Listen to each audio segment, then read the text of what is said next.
안녕하세요. 모빌리티 인문학 하이스토리 100강 모빌리티 시대의 미디어와 정치 마지막 강의 모빌리티 시대의 민주주의 미래 함께 하겠습니다. 건국대학교의 정성은입니다. 우선 왜 민주주의인가부터 시작을 해보죠. 오늘날 민주주의는 우리가 다른 사람과 살아가면서 발생하는 여러 문제를 해결하는 일반적인 어떤 생활적인 방식으로 여겨지고 있어요. 일상생활에서 발생하는 문제를 타협하던 관용을 베풀던 다수결로 정하던 비판과 토론을 통해서 민주적으로 해결하려는 생활 방식이나 사고 방식을 우리는 오늘날 생활 양식으로서의 민주주의로 이해하고 있습니다. 조금 더 개념적인 측면을 살펴보도록 할게요. 민주주의의 개념과 핵심 원리. 우선 어원적인 부분부터 살펴보겠습니다. 자, 영어로 democracy라고 얘기를 하죠. 근데 그리스어의 데모크라티아에서 유래한 단어예요.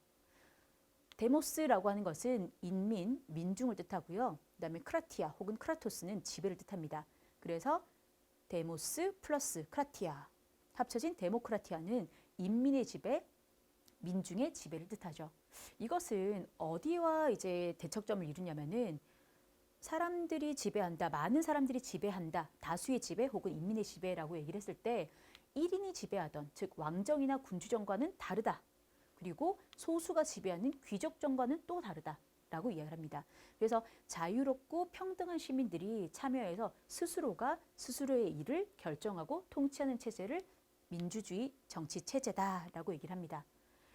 핵심적으로 민주주의라고 하는 것은 인간의 존엄성과 자유, 평등을 이념으로 하고 있는 이데올로기예요. 중요한 건 인간의 존엄성, 그 다음에 자유, 평등. 근데 이 중에서 핵심은 바로 인간의 존엄성입니다. 인간이 존엄하기 때문에 그 인간의 존엄성을 지키기 위해서 존엄한 인간의 삶의 다양성을 존중할 필요가 있는 거죠. 그러다 보니 자유와 평등이 기본적으로 수반되어야 된다. 필요하다라고 여겨지는 거예요. 근데 우리는 모빌리티로 이런 대한민국의 민주주의 그리고 권위주의의 경험에 대해서 한번 살펴보려고 합니다. 민주주의란 것은 인간의 존엄성과 삶의 다양성 그리고 개인의 자유와 평등을 굉장히 핵심적으로 하는 이데올로기다라고 생각을 했는데 권위주의라는 말이 나왔어요. 권위주의. 말은 많이 들어봤죠. 그런데 권위주의란 무엇을 뜻하는가? 자, 개인의 자유를 억압하고 개인보다는 집단의 우월성과 이익을 강조하는 이데올로기가 있어요. 이게 바로 전체주의라는 겁니다. 자, 개인보다 집단이 우선하다는 거죠. 그런 전체주의하고 또 민주주의가 있다면 이 둘은 양극단에 존재하는 어떤 이데올로기가 될 수 있는데 권위주의라는 것은 이 중간의 어떤 형태를 얘기하는 거예요. 즉 민주주의가 아닌 비민주주의 형태임에는 분명한데 전체주의처럼 아주 끝까지 개인의 자유를 억압하고 혹은 개인보다 국가 혹은 우리의 집단, 단체라고 하는 그 슬로건들이 그 힘들이 조금 약한 거죠. 그래서 중간 형태라는 것은 이게 여기와 여기에 어디 지점쯤에 위치를 할지는 잘은 모르지만 어디쯤인지는 모르지만 결국에는 이 민주주의도 아니고 전체주의도 아니고 애매한 그 상태를 유지하기 위해서 한정된 자유와 한정된 다원주의를 특징으로 하고 있습니다. 우리 대한민국에서도 권위주의의 경험이 아주 길게 있어 왔어요. 그게 바로 박정희 대통령의 유신체제와 전두환 대통령의 제5공화국 이렇게 됩니다. 박정희 대통령의 유신체제부터 먼저 살펴볼게요. 우선 박정희 대통령. 아마도 한국 정치사에서 가장 긴 시간 집권했고 그리고 앞으로도 유례 없을 만한 그런 독재 기간을 이뤘었던 대통령이죠. 제5대부터 9대까지 5, 6, 7, 8, 9 무려 5대의 대통령을 역임했었던 대통령입니다. 1962년 5.16 군사 쿠데타를 통해서 당시의 의원 내각제였던 그 국가 체제를 전복시키고 정권을 잡게 됩니다. 그리고 군복을 벗고요. 63년 대통령 선거에 본인이 출마를 하죠. 그래서 당당하게 국민들의 직선 지지를 받아서 직선 대통령으로 탄생을 하게 돼요. 1972년 10월 17일 장기 집권을 목적으로 초헌법적인 비상조치인 비상계엄을 선포를 합니다. 그래서 국회를 해산해버려요. 국회 해산하세요. 다 집에 가세요. 국회의원들 다. 그리고 정당이나 정치활동을 아예 금지를 시켜버려요. 또 대학은 휴교령을 내립니다. 제일 시끄러운 게 대학생들. 그러니까 굳이 학교 다니지 말고 집에 있어라. 잠시 쉰다, 학교는. 그리고 헌법의 일부 효력을 정지시키는 정말로 그야말로 초헌법적인 이런 조치를 취하게 돼요. 그리고 나서 10일 후인 1972년 10월 27일 비상국무회의. 일단 국회를 해산시켜버리고 나니까 의결할 기관이 없죠. 거기다가 그 행정부 내에서도 기본적인 국무회의가 아니라 왜 국무위원 자체에 국회의원들도 들어있는데 이 사람들이 다 해산이 되고 나니까 국무회의가 조직이 될 수가 없잖아요. 그래서 새롭게 구성한 비상국무회의를 구성을 해서 이 안에서 통일주체 국민회의라는 것을 구성을 하고요. 그래서 대통령 간선제 6년 연임하고 그다음에 중임을 제한 철폐를 해요. 중임 제한 철폐라는 거는 지금 현재 대통령의 임기는 우리가 5년이고 그다음에 단임 한 번만 딱 할 수 있다라고 얘기를 했었잖아요. 이 당시 때 유신헌법에 있어서는 6년간 재임을 하는 그 기간을 두고 그다음에 몇 번을 하든 그 중임 제한이 없도록 철폐를 했다는 겁니다. 즉 종신 집권, 죽을 때까지 대통령을 할 수 있는 그 기반을 마련을 했다라는 거예요. 그런데 이 통일주체 국민회의라는 것이 참 재미있죠. 국회의원의 3분의 1을 대통령이 임명을 할 수 있어요. 근데 그 사람들이 대통령을 뽑는 투표권을 가지고 있다. 당연히 누구를 뽑겠나요? 자, 또 사법행정 모든 권력을 대통령 1인에게 집중시키는 등 유신헌법을 의결함으로써 유신체제에 돌입을 하게 됩니다. 정치적인 부분뿐만이 아니라 실질적으로 야간 통행 금지, 통금이라는 말 들어봤었죠. 통금. 이런 것들을 비롯해서 다양한 분야에서 국민의 자유를 제한하게 됐어요. 그러니까 신체적인 자유부터 어떤 이동의 자유까지를 제한하게 됐던 거죠. 그렇게 박정희 대통령이 집권을 하던 중에 1979년 10월 26일 11.6 사태, 박정희 대통령이 총탄에 서거하게 되는 일이 일어나게 됩니다. 권력에 그야말로 큰 공백이 생겼죠. 그 권력의 공백을 누군가는 메꿔야겠지 않습니까? 자, 또 한 번 군사정권이 들어섭니다. 바로 전두환 장군이었죠. 12.12 군사 쿠데타를 일으켜서 다시 한번 정권을 잡게 돼요.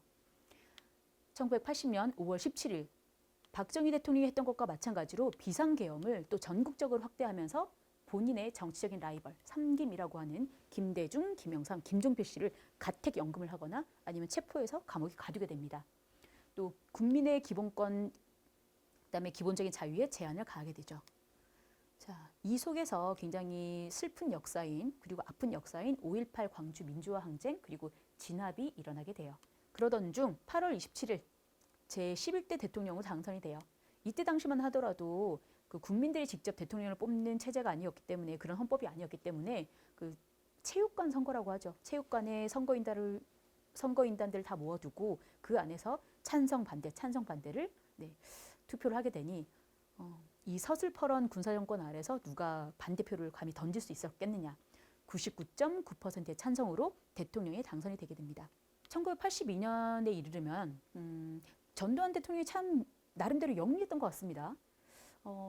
박정희 대통령의 어떤 말년을 보니 그렇게 너무 꾹꾹 눌러서는 이게 될 것 같지가 않다. 그래도 이제 내가 민주주의 하는 것 같다라는 유명한 말을 남겼는데 일반적인 국민들한테 정치, 사회, 경제에 대한 그런 큰 문제 인식을 갖지 않게 하기 위해서 그 눈을 돌려요. 어디로? 한국 프로야구로 창설을 하고요. 또 야간 통행을 금지했던 것을 해제를 합니다. 즉 통금을 풀어줘요. 그럼 밤에 사람들이 자유롭게 나다닐 수 있게 되죠. 밤에 다니고 술도 마시고요. 그 다음에 영화관도 가고 하게 되면서 다양한 그런 유화 조치를 펼칩니다. 특히 비정치 분야에 대해서는 자유를 어느 정도 허용하지만 정치 권력에 대해서는 삼청 교육대를 창설한다던가 언론을 통폐합한다던가 강력한 탄압을 지속을 하게 됐습니다. 전두환 대통령의 제5공화국이죠. 역시 오래 갈 수는 없겠죠. 1987년 1월 박종철 군이 고문치사당하는 사건이 일어납니다. 강압수사와 또 무리한 수사뿐만이 아니라 고문을 통해서 사람이 죽게 되었다는 것.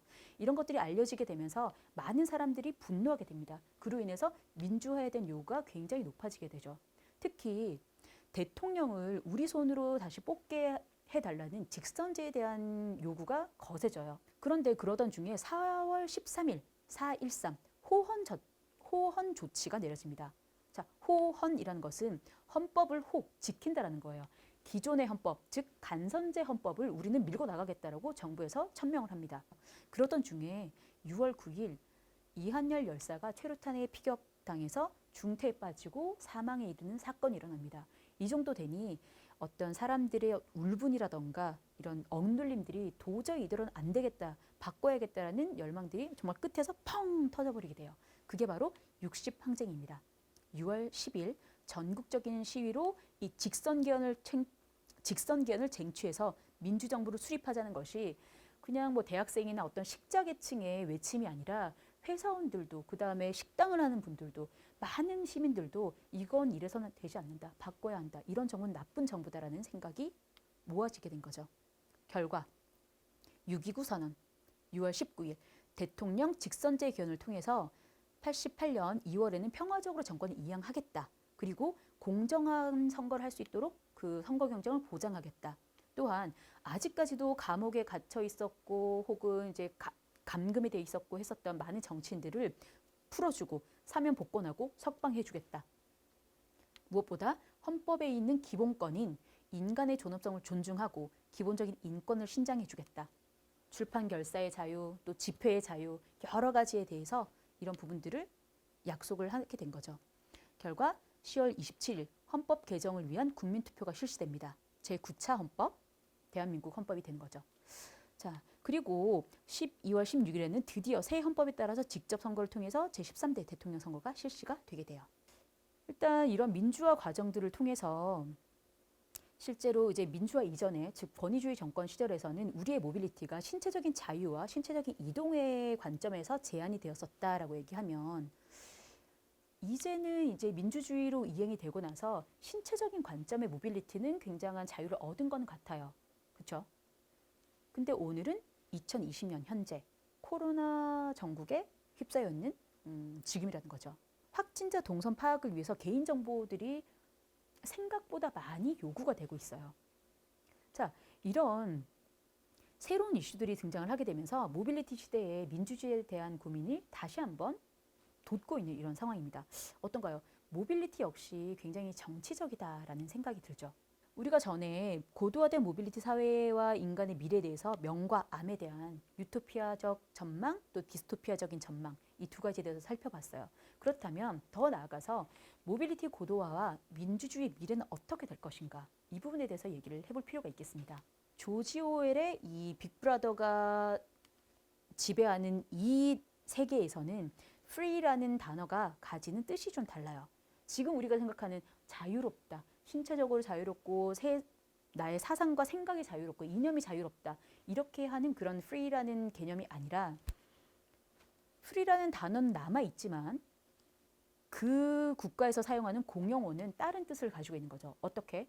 뭐 밭에 잡초가 없다, 혹은 뭐 동물 털에 이가 없다, 이런 식의 용어로밖에 쓰여지지 않는다라는 거예요. 그래서 나의 생각과 나의 이념을 뜻하는, 그 자유로움을 뜻하는 free라는 단어를 쓸 수가 없다면 나의 생각도 역시 자유로운 걸 사고할 수 없다라는 그런 예속을 담고 있다는 겁니다. 여기 있었던 그 튀니지로부터 쭉 걸쳐서 이 중동의 봄, 아랍의 봄을 일으켰다라는 평가를 받고 있는 어떤 그 최초의 사건이라고 할 수 있습니다. 그 옆에 있었던 국가 이집트 같은 경우에도 무바라크 대통령이 정말 오랜 기간 대통령에 재임을 하고 있었어요.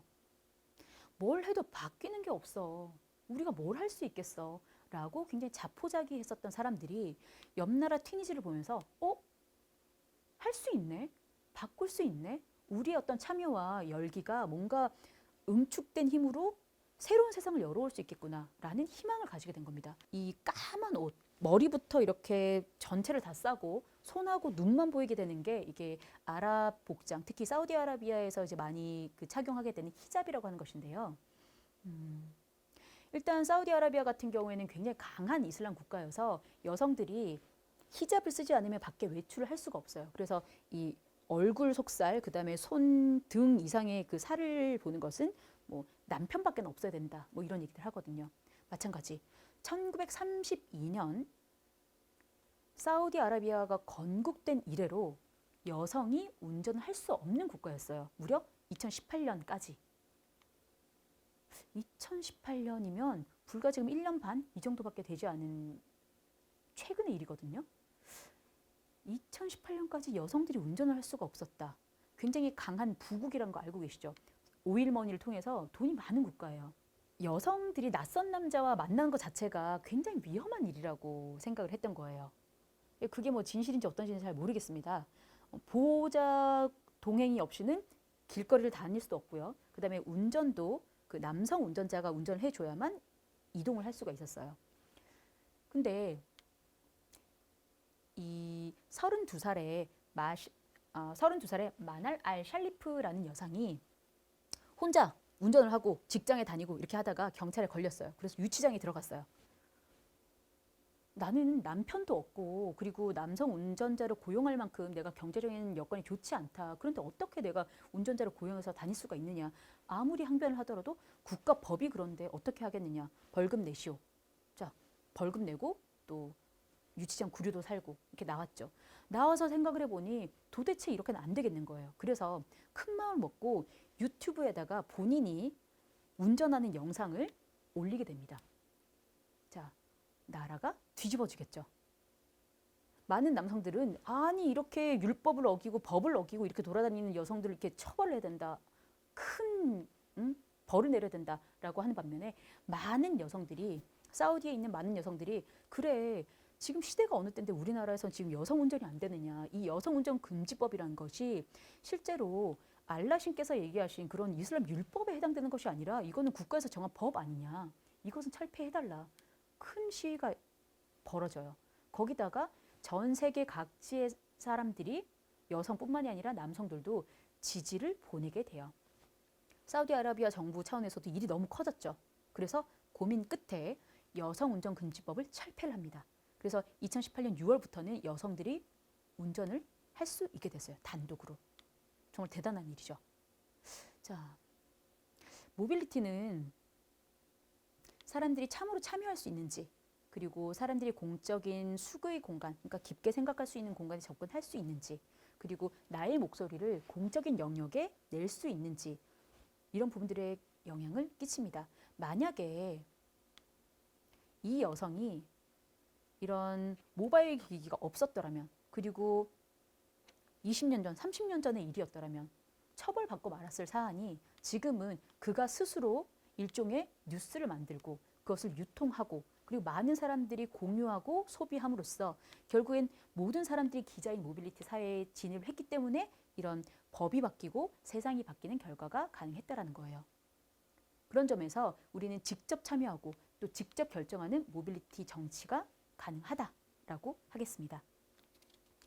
이분 누구신지 아시겠어요? 네.